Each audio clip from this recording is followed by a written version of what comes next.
when it's x plus h, if you did that Desmos activity when I was gone on some Monday last week, it should have given you a soft intro into this. Hopefully you did it. That would be a good, that's why we did it. Is because this is left, will be less confusing now. This shifts it left h units. It is backwards of what you would think, because when you have any vertex form of a function, it's always x minus h inside. So when I see x plus h, it actually shifts it left. And so an example of that would be like x, an absolute value of x plus 2. So those are absolute value bars. And this shifts it left 2. All right. Make sure you have the examples. I know that notation out in front is kind of confusing. Okay, when it's x minus h in an expression, it shifts it right h units, so backwards of what you would think. Kind of like your point slope form, if you remember that, it goes backwards. So for example, if I had x minus 3 squared, that's a quadratic, that shifts it right 3.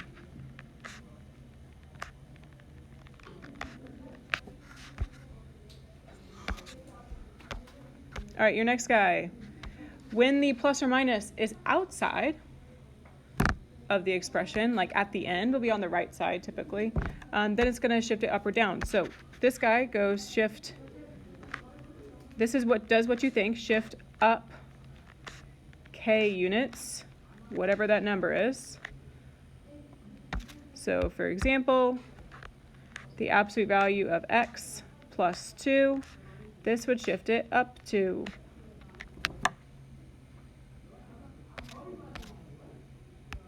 Whereas when it's a minus sign at the end, it's going to shift it, yes, down k units. Your example is x squared minus 3. This shifts it down 3. It'll take the parabola down.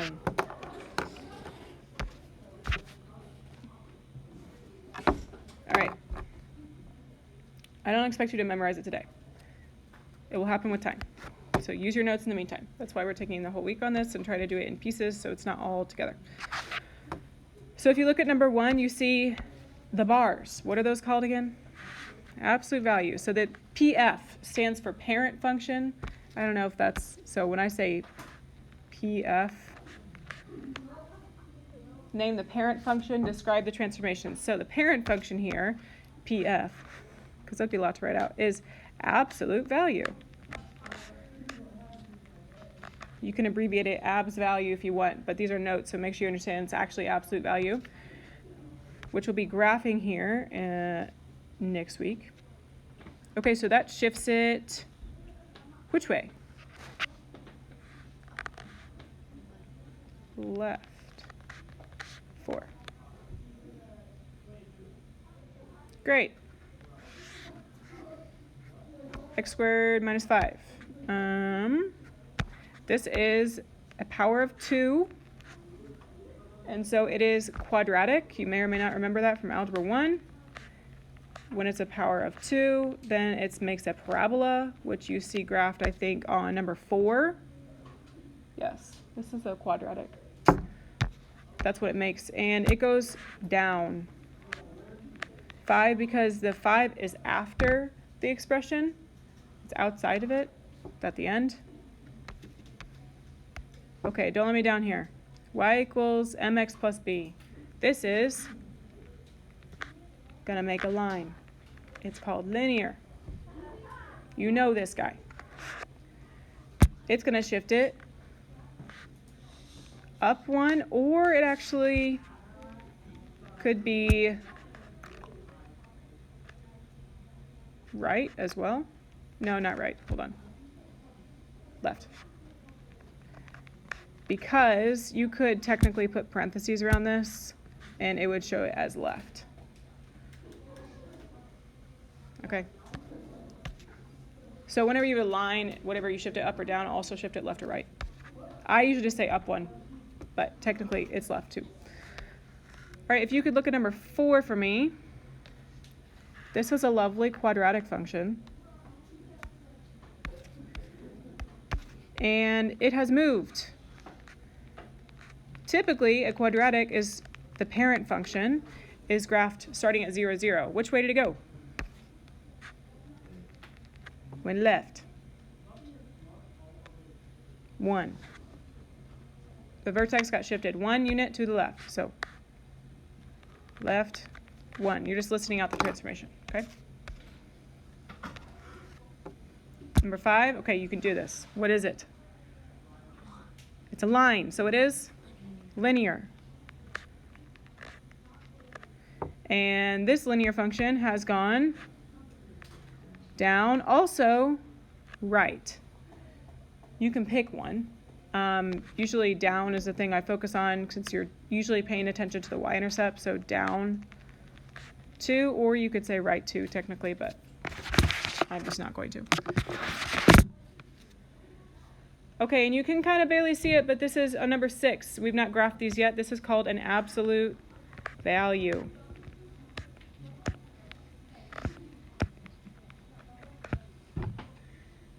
It's when it makes a V. V for value. And which way has it gone? Everything always starts at 0, 0. It's gone up. 4. Okay, I think you probably understand. Going left, right, up, down. So now we're actually going to do some transformations on number 7 and 8. This is kind of similar to what you're doing on Delta Math today. 7 and 8, I'm giving you the graph, and now I'm asking you to do these transformations. So on number 7, the minus 2 comes after the function. So it goes down 2. So just like in geometry, you're going to take each point and you're going to shift it down 2. Boop, boop. Down 2. Literally count. Down 2.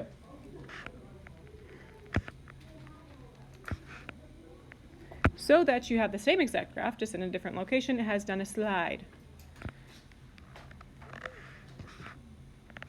Yes, you have to connect points.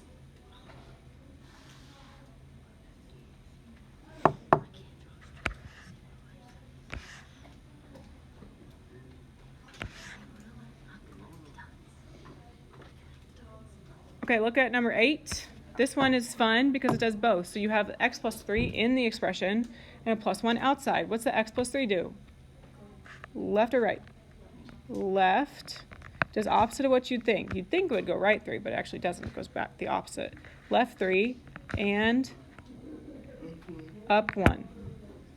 So again, just like in geometry, take each point, move it left 3, up 1, like you're doing a slide. You don't have to label your points A, B, C, D, at least not today. Sometimes they'll make you do that, otherwise it gets chaotic. But usually, no. Remember in geometry you had to do like A prime, B prime, C prime, C, D prime? That's what you're making right now. Except I'm not making you label it, so be thankful. When the negative's out in front, it's a reflection across the x-axis. Or over. I usually say over because it makes more sense to me that it's like flipping. Some people say across or in. It's all the same, okay? Reflects over the x-axis, for example, when the negative is out in front of absolute value bars like this, or when it's like out in front of a quadratic like this. Those both would flip it over the x-axis, down. Okay, and then if the negative is inside the expression, which looks a little weird, then it does a reflection over the y-axis because you're multiplying your x values by a negative. So this looked like, pay attention to the difference here. This time the negative is inside the bars, or it would look like in a quadratic, it would be inside the parentheses. It has to be inside an expression to be considered a reflection over the y-axis.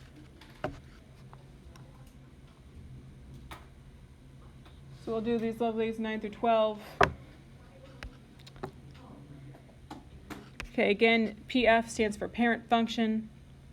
So number 9, if you graph that, what's it going to make?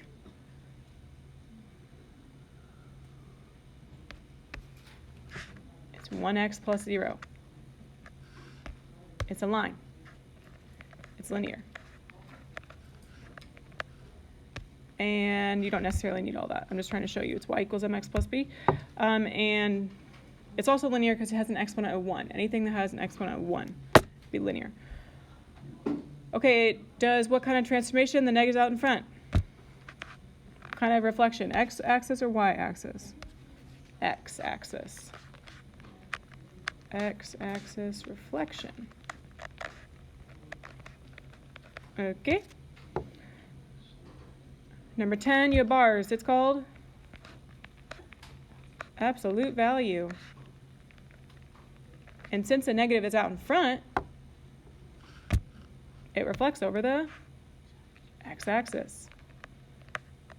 Yeah.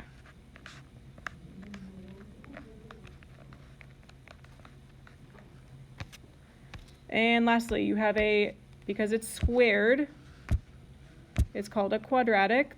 We basically do quadratics the entire first semester. Welcome to quadratics. This is your life for the next 3 months. Quadratic. And it's inside the parentheses now. Inside the expression, so it reflects over the y-axis because it's multiplying the x values by a negative. Okay, so y-axis reflection. Oh, and number 12. This is called a parabola. It's another name for a quadratic. So linear functions are straight lines. Absolute values make a V. We'll graph those next week, I think. So I'm going to, here's the parent function for a quadratic. It would typically start like this. That's the original, if you want to graph that. This is the original. So it got flipped over what axis? X, yeah. So all of your things always start positive, opening up, 0, 0. So yes, it reflects over the x-axis. X-axis reflection. We're going to do one more together, and then you're doing number 14 on your own. It says the function graphed is f of x. So again, the random thing. State the transformations that have been performed on f of x, and then sketch the graph. Okay. Actually be precise with your points so I know what's going on. Zoop, zoop. Okay, number 13. The negative is out in front. So what does it reflect over? The x-axis reflection, which means that I'll draw in a second. Reflection. Yes, I graphed that, or said that right. You are flipping over this one.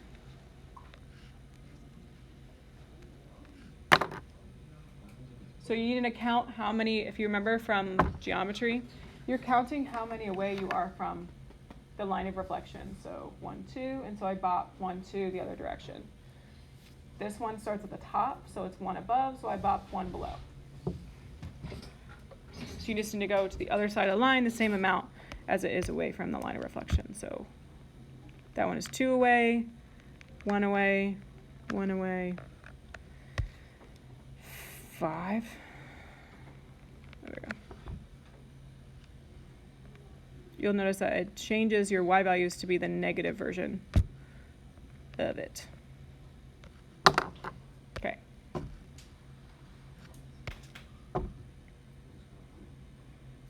Can you try number 14?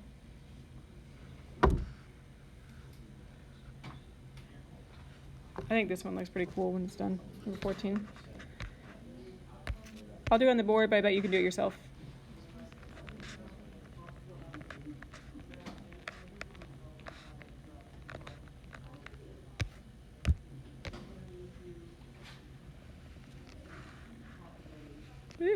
Like that.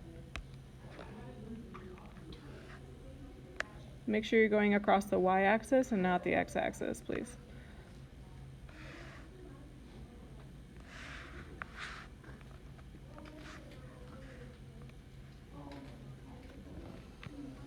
Fun.